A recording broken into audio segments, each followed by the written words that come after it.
First of all, buck shooting has been a problem area for a while.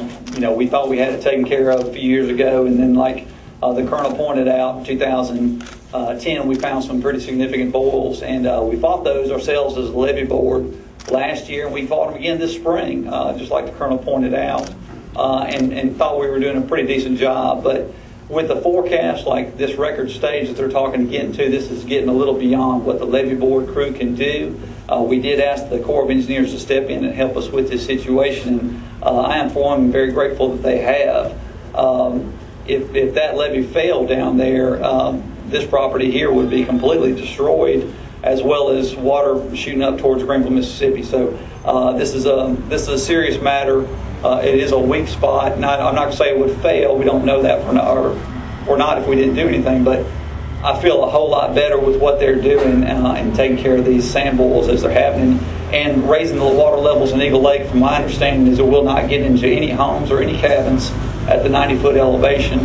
There might be some damage to some docks. We just don't know at this point. So I really appreciate you guys realizing the seriousness of this event, and realizing that we do have to raise those water levels on Eagle Lake. And keep in mind, we don't see no cabins, no homes or anything like that getting flooded.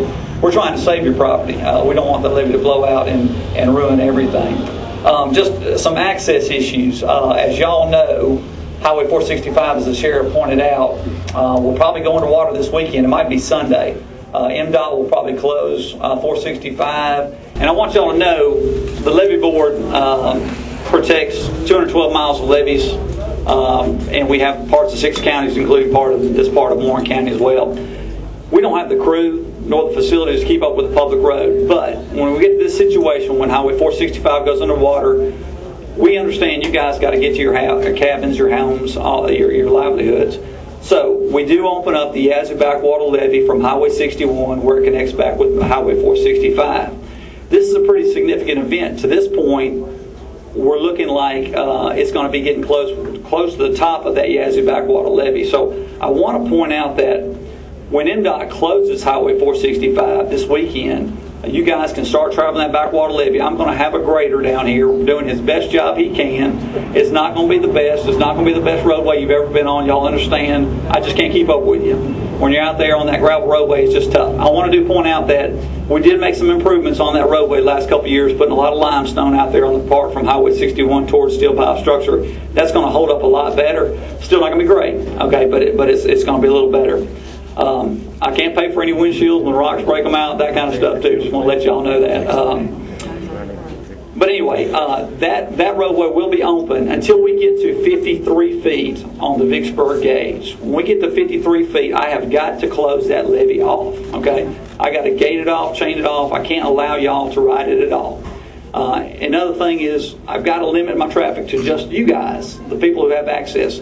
I can't have all your friends. I can't have all the rubberneckers who want to come out and look at the high water event out there checking it all out. Okay, so I'm gonna have a guard out there to just make sure you guys have a right to get there. Okay, and that's what he's there for. He's not there to disturb y'all. He's just trying to keep big traffic, heavy traffic, people that don't need to be out there. Okay, so it's more for y'all than for us. You need to bring proof. Oh, I don't know what y'all can bring. A deed. I don't know what you bring. I'm not at this point. I'm not going to sit there and issue passes. I'm not going to do that at this point, because there's going to be a point when we get to 53 feet. I've got to close it off. It's gone. Within 3 feet of the top of that levee, I keep having traffic run down there. I'm starting to vibrate the levee. That's terrible. We don't want that to happen. So at that point, you will have to go up to Low Water Bridge Road, and there's a point that might go underwater as well, but you still can get there if you're going up to Onward, get on Highway 1, and take 465 all the way down. I know that's a long way around, but there still is access at that point. So anyway, I think that by the time we get to 53 feet on the Vicksburg gauge, at this point, it's predicted to get there probably Tuesday, May 10th at this point. It could move up faster than that.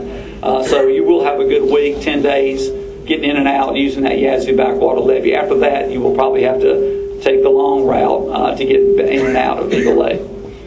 I think Low Water Bridge Road goes under about 93.4 feet if we get a backwater event that high. At this point, we're probably right there, close to it with normal rainfall. We just don't know less rainfall, it won't get there. More rainfall, it'll get there quicker. So anyway, that's the access that the levee board can provide. And we'll do our best to keep a grader out there every day grading that levee. So I do apologize up front. That's not going to be a smooth road. It's just the best that we can do.